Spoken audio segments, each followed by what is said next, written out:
All right, it's Larry Gonzalez with your housing market update for the middle of February. This was the first inflation week. We also had Fed Chair Powell talking this week, and guess what? The market really didn't move too much, but let's get into it because there was some really important news that will play into effect as we get towards the end of the month.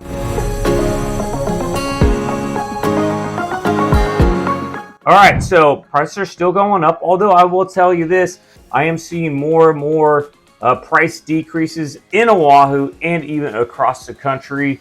As rates continue to stay high, expect to see some of the prices come down. Sellers whose homes have been sitting for 30 days, 60 days, 90 days. I've seen some 120, 150 days, and they're starting to come down on their prices. Overall, appreciation expectation for the year is going to be about 4 to 5%.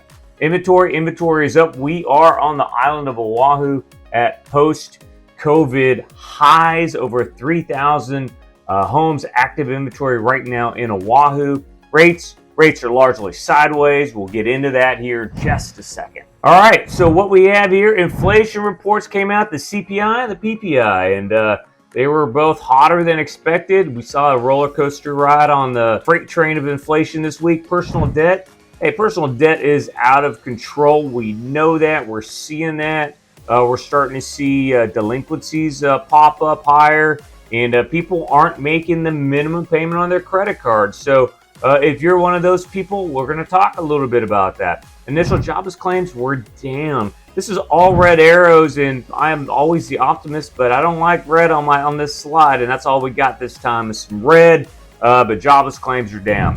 All right, let's get into CPI, the Consumer Price Index. And headline inflation, second month in a row, it went from 2.7 to 2.9 in December. This month, 2.9 to 3%. Blame used cars, motor vehicle insurance, and shelter costs. On the headline, I would also blame eggs. All right, egg prices have gone up, and that certainly played into the headline inflation. Core was up from 3.2 to 3.3%, and this report came out on Wednesday.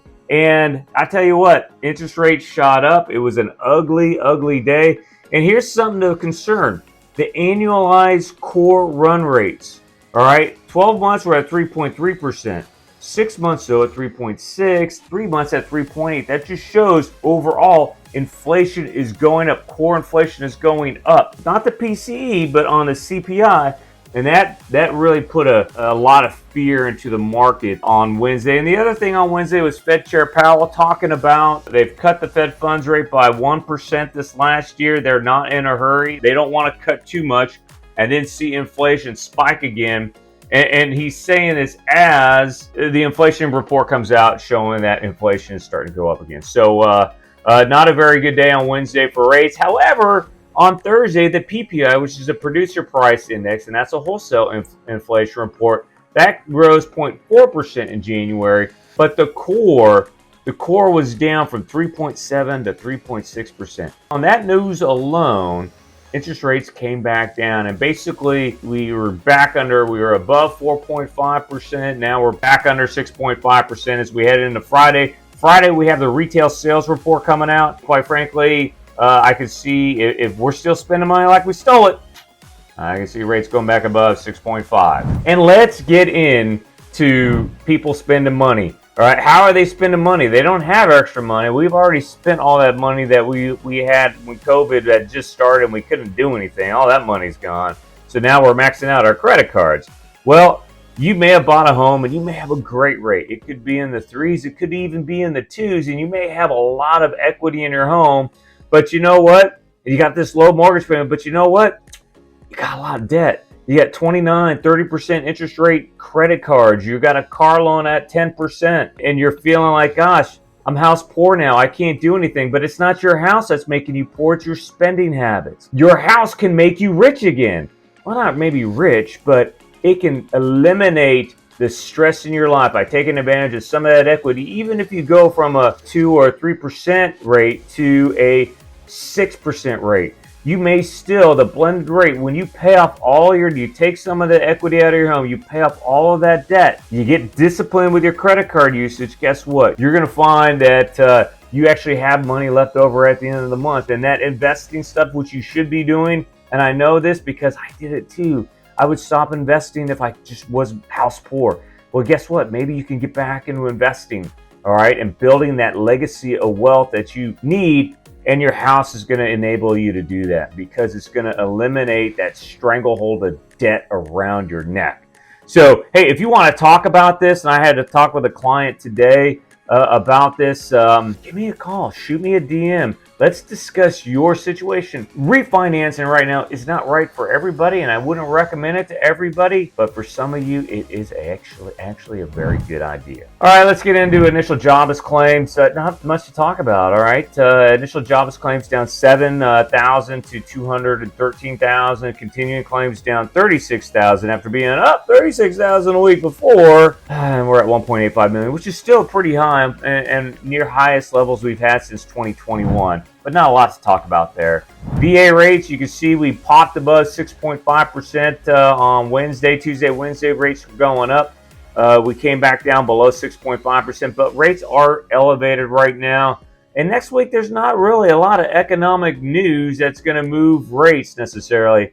However, and there's a lot of talk going on, certainly the White House with tariffs and the overreactions to President Trump's anything he says, people react, overreact, and you take all that with a grain of salt, knowing that some of it is just to get the actions done that he needs to help make our economy solvent, to grow our economy. And the inflation fears will remain as long as we have these tariff talks, but in the absence of any other news, really what is going to make rates go up or down next week is pretty much just a bunch of talk. The next week, that last week of February, when we get the PCE, the Personal Consumption Expenditure Report, that is going to be the news that moves the market one way or another. And so what does this all mean? Well, hey, mortgage apps were down for purchases 2% last week. Refinances, though, were up 10%. And it's not because rates are low, it's just because people are having to consolidate their debt. And I've said it before, inventory right now is